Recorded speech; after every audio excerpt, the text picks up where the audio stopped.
from Brad. This is from the SF Niners, from Brad at the SF Niners. This is Javon Kinlaw video we're watching here. Oh, yeah. Kinlaw is lined up over the left guard. You know, I thought this clip was great because Drake Jackson's good to see Drake Jackson back. That is Drake Jackson, right? I think that's 95. Yeah. Bose is out there and Givens is out there as well. But this whole line collapses. But Kinlaw, my God.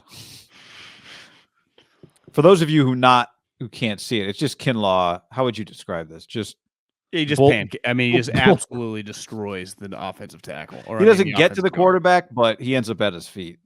And this is what I'm saying a little bit. Like for that offensive guard, for example, you know, he's thinking like, I'm playing this former high pick who hasn't done shit. And then all of a sudden he looks at him. He's like, Jesus Christ, is a mammoth of a human being. And this is what we've been saying about this player. And Kyle's reiterated this. Kasaric talked about it when he talked with Barrows when the assistants were allowed to talk. We just got to get this guy on the field. We feel good about his conditioning. We feel good about his strength. We feel good about his health. Now he just needs to play. And when he plays, I think we've both agreed, and anyone who's seen him, how is his floor not extremely high as a player? Now, I'm not acting like he's going to be some great consistent pass rusher. And ultimately, this play, it's hard to see how did the Viking catch this ball? Like, it's not like now it's a quick throw. It doesn't result in anything. But if he can just constantly create chaos and havoc, we know whether it's Drake Jackson, Bosa, 7 other guys coming off the Niners' edge pressure will be 0 issues. But inside, it's like, well, they lose, DJ Jones to Denver, who was an excellent player for him. So and he was really good. So who's like Armstead now? He's lost DJ Jones and Buckner. Like, who's his help? Now, you can say, well, they're going to create new guys. And that's true, but we'll wait and see who that is. But if you automatically just give Kinlaw next to Armstead, I just don't see how they're not a dominant front. Yeah, I think, somebody asked us the other day about Kinlaw after one of the practices.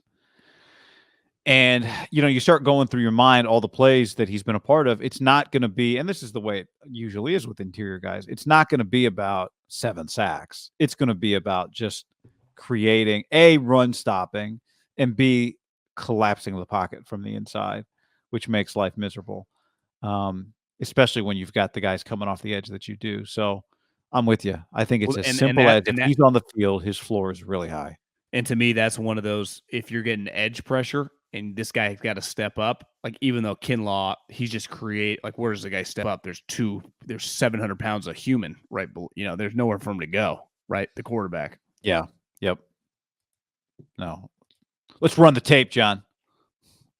It does look like a throwaway. Yeah.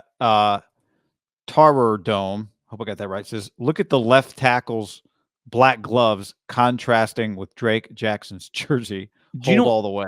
What's funny is when you see the glove, I thought it was hair, and I'm like, are we sure that's Drake Jackson? But you're 100% right. Like, it's definitely 95. But I was like, what is that black?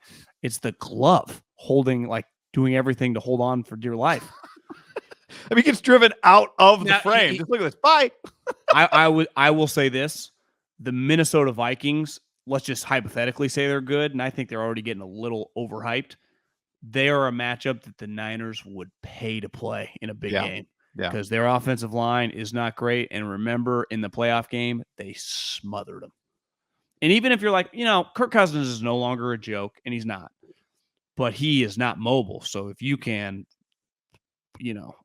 rattle them in terms of just keep hitting them, which the Niners would be able to against them. I do think that Minnesota, their DBs are terrible in terms of their corners. Harrison Smith's still solid. If you have bad corner play, I think it's very, very difficult to be, it's just hard. You saw last year, Minnesota, they were right in the playoff mix, and then ultimately it kind of fucked them. Because you just give up touchdowns, even if you're scoring them. The Niners somehow were able to overcome it. They got they started getting some turnovers at the end of the season, but like, if you cannot cover people on the outside, I think it's very, very difficult to be a playoff team in the NFL with the way the game's played. Well, that's the thing. It's like it takes away part of your specialness is Thielen and Justin Jefferson. Scoring points. But it negates it, right? If I can score on it, if your DBs make my guys look like Justin Jefferson and Adam Thielen too.